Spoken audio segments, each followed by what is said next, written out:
Modal berupa bukti kuat dari hasil upaya penanganan masalah iklim yang dibawa pemerintah Indonesia ke KTT COP27 akhirnya membuahkan hasil. Berikut ini naratif akan menyajikan informasi selengkapnya.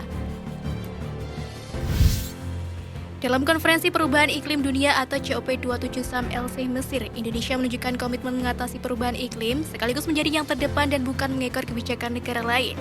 Indonesia pun telah memberikan contoh konkret kerja berbasis bukti, bukan lagi sebatas janji. Dalam aksi mitigasi dan adaptasi perubahan iklim, tentu saja pemerintah tidak bisa berjalan sendirian dan membuka pavilion Indonesia di ajang COP27. Wakil Ketua MPR RI Lestari Murdiat menekankan perlunya gotong royong dari berbagai komponen masyarakat termasuk generasi muda. Korporasi juga memegang peranan strategis dalam menangani dampak perubahan iklim, termasuk memberikan literasi secara masif kepada generasi muda. Sementara itu, sejak KTT COP26 hingga awal Oktober 2022, Indonesia telah melakukan langkah-langkah penting sebagai tindak lanjut. Di antaranya memprioritaskan transisi energi berkelanjutan dalam agenda presidensi G20 Indonesia, mendorong operasionalisasi dari rencana atau Forestry and Other Land Use Nesting 2030, dan meluncurkan country platform untuk pendanaan transisi energi. Kemudian, di sektor energi, Indonesia juga telah mengembangkan peta jalan menuju pencapaian net zero emission pada tahun 2060.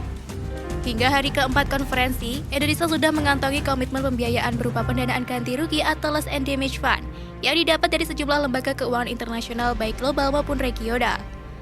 Mengutip beberapa pemberitaan yang dimuat dalam kata data, jika diakumulasi total komitmen pembiayaan yang akan diterima Indonesia akan mencapai angka 6,3 triliun rupiah.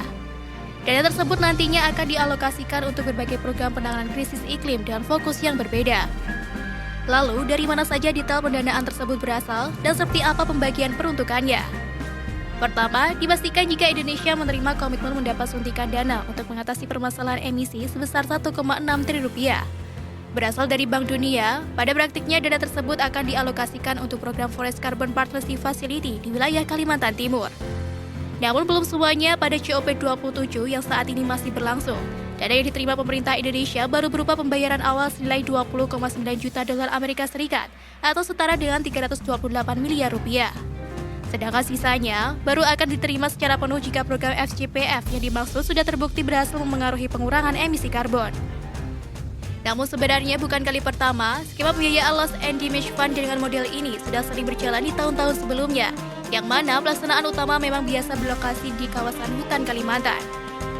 Dan kabar baiknya, berdasarkan catatan peningkatan hasil upaya pengurangan emisi yang dipamerkan oleh Menteri LHK Siti Nurbaya kemarin pada acara yang sama, seharusnya program FCPF bisa kembali berhasil, sehingga kelak Indonesia bisa menerima pelunasan pendanaan penuh.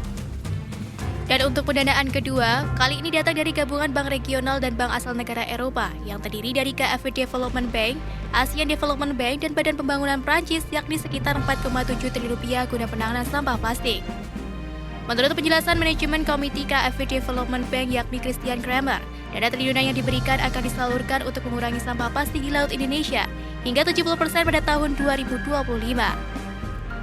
Pinjaman tersebut akan diberikan untuk setiap fase kebijakan terkait tujuan pengurangan sampah plastik dan langsung masuk ke kas anggaran. Tak hanya itu, selain pendanaan berupa uang, nantinya juga akan ada bantuan pelengkap berupa hibah.